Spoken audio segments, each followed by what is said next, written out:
Hey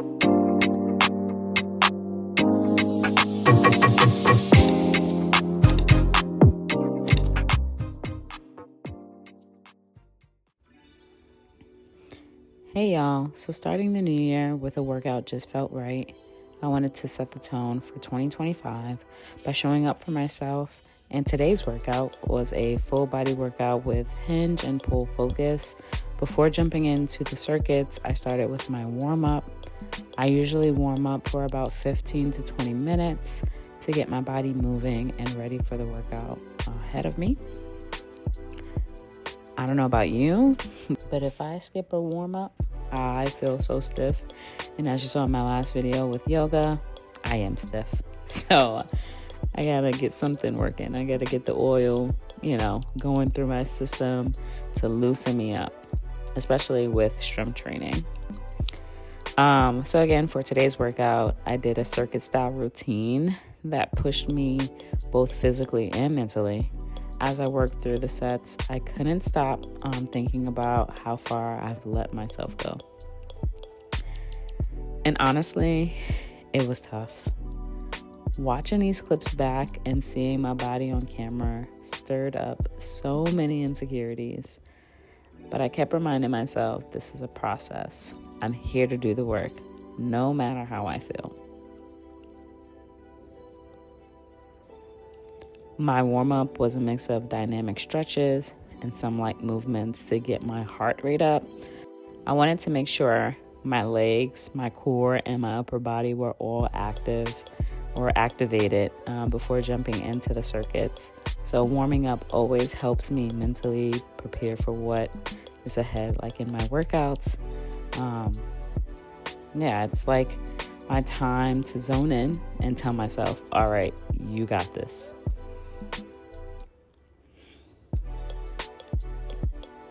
The first circuit was all about power. I started with broad jumps, just jumping off the ground as far as I could.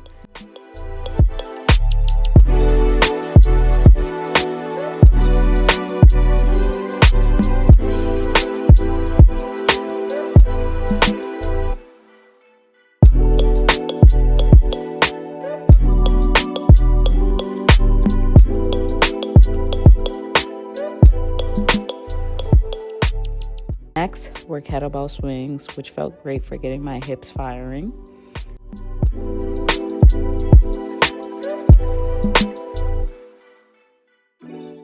I finished the circuit with barbell hip thrusts, which is one of my favorite lower body moves. It's a love-hate relationship. Hip thrusts always remind me of how strong my legs and glutes can be, also how weak they can be, even when I don't feel like my best.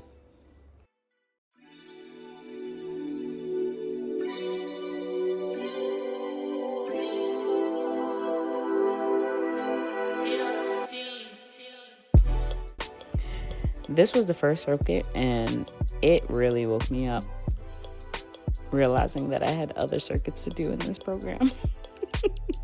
Circuit, I wasn't able to record this due to the amount of people that was around me. It made me feel uncomfortable. I didn't want to make others feel uncomfortable, so I'll just talk it through. It was a lower body and back focus moves. I started with dual kettlebell deadlifts combined with sumo stance deadlifts.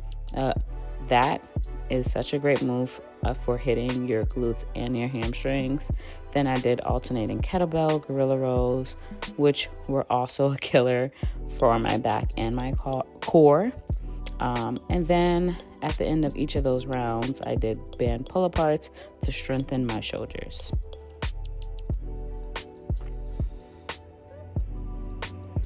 By the time I got to this circuit, I felt like my energy was already depleting, so it really pushed me.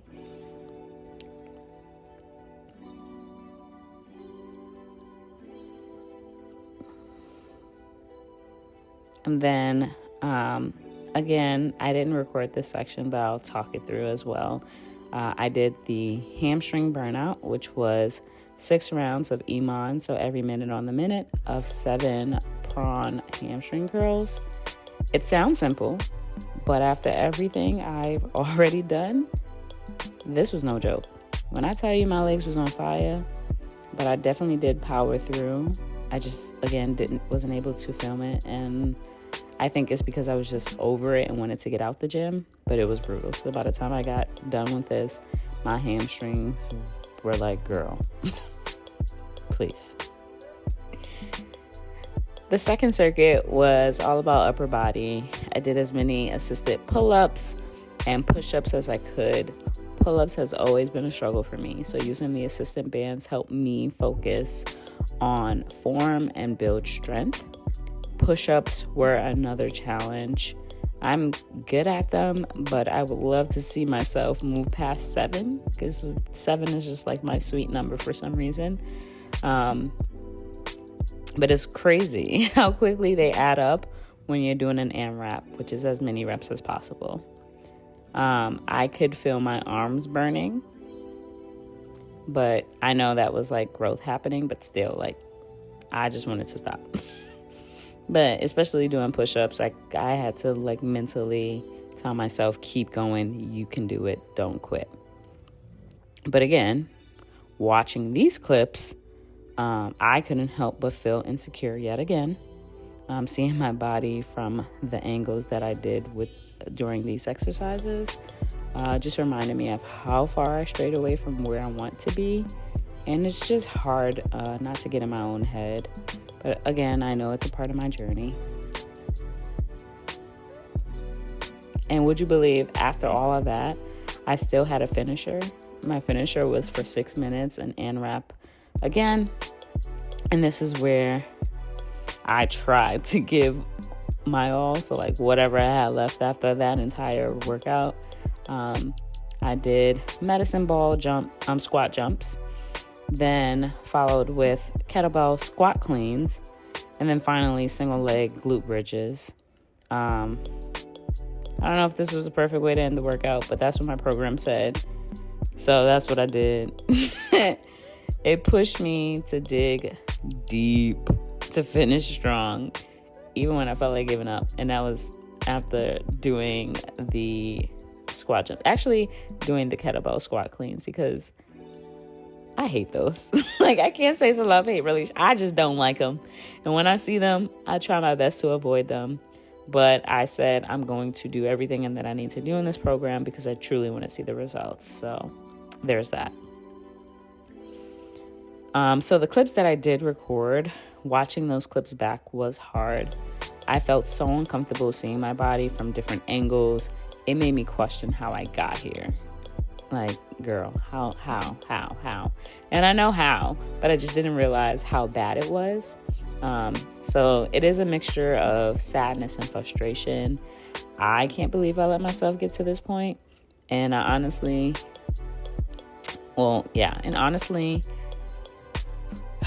there were moments where I just wanted to stop editing this video, delete it entirely, and pretend this workout never happened, on camera at least. But I know that wouldn't help me. And part of why I'm sharing this journey is to hold myself accountable and hopefully inspire anyone else who feels the same way. The truth is, this process isn't just about losing weight or body fat. It's about breaking through the mental barriers that make this journey so hard. Social media makes it look simple, makes it sound simple, like, oh, she did it, I can do it. But I find it hard to find people who show the process of them actually struggling to get to their end goal. I've always seen the before and the after, but it's like, whoa, what happened in the middle? And that's where I fall. I'm showing the middle of getting to that end goal and hopefully getting there soon. But trust me, as you already see, there are ups and downs to this journey.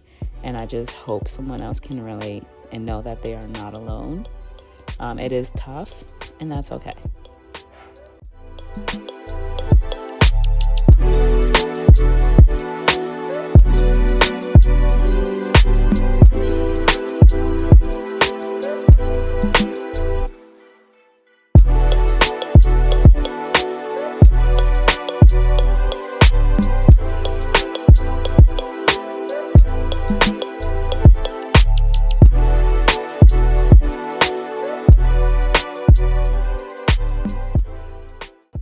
So what's next, right?